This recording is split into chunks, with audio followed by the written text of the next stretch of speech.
আপোনালোকে গম পাইছে এই যুদ্ধৰ ভয়াৱহতা কি হৈ আছে, কিমান কষ্ট কৰি আছে। গতিকে মানে এইখিনি সময়ত নাচি কৰি গান চান গাই থাকিবলৈ একেবাৰে ইচ্ছা জনায়। সেইবোৰ ইচ্ছা নগ'লেওতো নিজৰ কামখিনি কৰিবই লাগিব হয়নে। যিহেতু আমাৰ শালত আছিল গামোচা আৰু মই গামোচা বাতিত বহিছিলোঁ।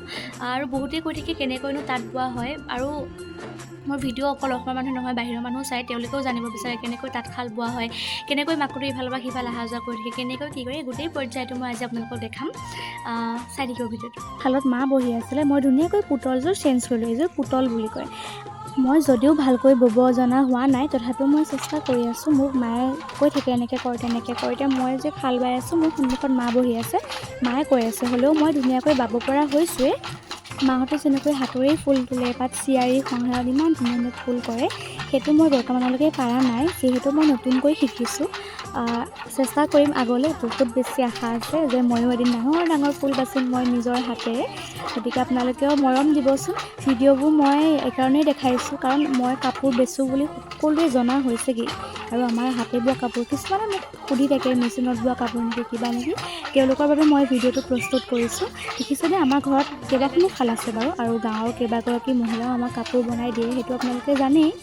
ঘৰৰ হাতে বোৱা কাপোৰখিনি গাঁৱৰ উপৰিও ইফালে সিফালে অসমৰ চুকে কোণে মই পাবলৈ সক্ষম হৈছোঁ, একমাত্ৰ আপোনালোকৰ কাৰণে। ছ'চিয়েল মিডিয়াৰ বাবেই ইমানখিনি সম্ভৱ হৈছেগৈ, আৰু এইটো মাত্ৰ মোৰ ক্ষুদ্ৰ প্ৰয়াসহে। আৰু বহুত বেছি আগবাঢ়িবলৈ আছে, ঘৰৰ তাঁতশালকেইখন আৰু বেছি উন্নত কৰিব আছে, আপোনালোকে মৰম দিব। আৰু বহুত বেছি টকাও খৰচ হয় এখন তাঁতশাল বনাওঁতে, তাত বোৱনি দিওঁতে, সূতা আনোতে, গতিকে টকা পইচাৰো বহুত বেছি চিন্তা আহে। সেইকাৰণে ভাবি আছোঁ মই আগলৈও আৰু কেইবাখনো তাঁতশাল মানে বেছিকৈ কৰিম, আৰু যাতে 4-5জনী মহিলাক মই তাঁতশাল ব'ব দিব পাৰোঁ, তেওঁলোকেও যাতে কৰ্মসংস্থাপন ল'ব পাৰে। এতিয়াও বহুত কেইজনী মহিলা আমাৰ তাঁতশাল দোকানখনৰ পৰা তাঁতশাল বয়ে চলি আছে, তেওঁলোককো মই কেতিয়াবা দেখাম আপোনালোকৰ আগত, আৰু আপোনালোকে আৰু বেছি মৰম দিব। এখন কাপোৰ বনাবলৈ কিমান বেছি কষ্ট হয়। প্ৰথমে সূতা ল'ব লাগিব, সূতা লৈ বাতি কাঢ়িব লাগিব, বাতি কঢ়াৰ পিছত সূতাবোৰ আকৌ ব'ত ভৰাব লাগিব, ৰাচত ভৰাব লাগিব, তাৰপিছত আকৌ কিমান বেছি মানে কষ্ট থাকেই নহয়, শালত বান্ধিব লাগিব, আৰু হাতেৰে এনেকৈ এখন কাপোৰ বৈ ওলাওঁতে 2 দিন লাগি যায়, ফুলটো বাচোঁতে এদিন লাগি যায়, গতিকে বহুত বেছি কষ্ট জড়িত হৈ থাকে। অকল আমি বোৱনী বুলিয়ে নহয়, আমাৰ মাহঁত বোৱনী বুলিয়ে নহয়, যিমানসকল অসমত বোৱনী আছে, তাঁতশাল কৰা মানুহ আছে, সকলোকে আপোনালোকে সন্মান কৰিব, মৰম দিব।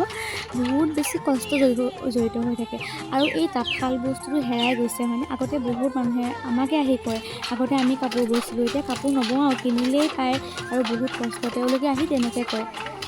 বোৱা কাপোৰ মানুহক যিমান লাগে তাৰ তুলনাত বোৱনী কম, শাল কম। অসমীয়া শিপিনীৰ কাপোৰবোৰ বাহিৰলৈ উলিয়াই নিয়াৰ প্ৰয়াস কৰিছিল আজিৰ পৰা 8 বছৰ আগত মোৰ মায়ে সৰুকৈ বেপাৰখন আৰম্ভ কৰিছিল। তেতিয়া মই একেবাৰে বুজি পোৱা হোৱা নাছিলোঁ, ময়ো যে কাপোৰ বেচিম কিবা তেনেকৈ এবাৰো ভবা নাছিলোঁ, আৰু সৰু দিয়কচোন মই তেতিয়া। যেতিয়া লাহে লাহে হাই ছেকেণ্ডেৰী পালোঁ মই, তেতিয়ালৈ আমাৰ বেপাৰখনো বহুত বেছি গ্ৰ'থ হ'ল। সৰু বেপাৰখনৰ পৰাই মায়ে দাদাক ইঞ্জিনিয়াৰিং কমপ্লিট কৰালে, 4-5 বছৰ বাহিৰত ৰাখি মোকো হাই ছেকেণ্ডেৰী প্ৰাইভেটত পঢ়ালে। কিমান বেছি টকা পইচা খৰচ হয় আপোনালোকে জানে, কিন্তু আমাৰ বেপাৰখনে মাক বহুত বেছি সহায় কৰিলে। তাৰপিছত কেইবছৰমান যোৱাৰ পিছত ঘৰৰ সন্মুখতে দোকানখন বনালোঁ, যিহেতু আমাৰ ঘৰটো অকণমান ৰাস্তাৰ পৰা চুকলৈ হয়, সেইকাৰণে মামাহঁতৰ ঘৰৰ সন্মুখতে দোকান এখন বনালোঁ। দোকানখন বনোৱাৰ পিছত লাহে লাহে বোৱনীবিলাকেও কাপোৰ দিয়া হ'ল, তেওঁলোকেও বুজি পোৱা হ'ল, যিহেতু বোৱনীসকলে ক'তো গৈ বেচিব নোৱাৰে, আমাৰ যোগেদি তেওঁলোকে কাপোৰবোৰ বিকে, আৰু কেইবাখনো শালে আমাক আহি কাপোৰ দিলে। তেনেকৈ আজিলৈকে বেপাৰখন চলি আছে। মই হাই ছেকেণ্ডেৰী পঢ়ালৈকে মই মাক হেল্প কৰিছিলোঁ বজাৰত, কিন্তু তেতিয়া মই ভিডিঅ' কৰা নাছিলোঁ মানে এনেকৈ কাপোৰৰ। তাৰ আগত মই ভিডিঅ' বনাওঁ যদিও দেখুৱাম। তাৰপিছত মই ভাবিলোঁ বাপৰে, মোৰতো ছ'চিয়েল মিডিয়াত ইমানখিনি ফলোৱাৰ্ছ আছে, মই যদি আমাৰ অসমীয়া মাহঁতে বোৱা আৰু অসমীয়া কাপোৰবোৰ যদি মই এনেকৈ অনলাইন কৰিব পাৰোঁ, দিব পাৰোঁ, বহুত বেছি ভাল হ'ব, আৰু মাৰ কষ্ট কমিব, পাপাৰ কষ্ট কমিব, কাৰণ ইমান ৰ'দত মাহঁতে এখন টেবুল আৰু ছাতি এটা লৈ কাপোৰ বেচি থাকে, সেইখিনি মই সহ্য কৰিব একেবাৰে পাৰা নাছিলোঁ, কিন্তু উপায়ো নাই, দাদাও তাৰ কাৰণে কষ্ট কৰি আছে, পঢ়ি আছে, সেইবাবে মই অনলাইন ব্যৱস্থাটো কৰিলোঁ। তথাপিও মায়ে ৰহাৰ পৰা একেবাৰে কাপোৰ বেচাটো বন্ধ কৰি দিব পৰা নাই, কিয়নো মানুহখিনি সদায় আহে, মা যদি এদিন নাযায় তেতিয়াহ'লে মানুহখিনি বিচাৰি আহে, কিয় নাহিলে, আৰু দোকান এখন ল'বলৈ কৰিলেও বহুত বেছি টকা পইচাৰ খৰচ হয়। সেইকাৰণে এনেকৈ সৰু সুৰাকৈ কৰি আছোঁ। আপোনালোকে যদি মৰম আশীৰ্বাদ দিয়ে তেতিয়াহ'লে আৰু বেছি ভবাৰ দৰে অকণমান হ'লেও কৰিব পাৰিম, ইমানো বেছি নালাগে, তথাপিও যিখিনি প্ৰয়োজনীয় সেইখিনি কৰিব পাৰিম।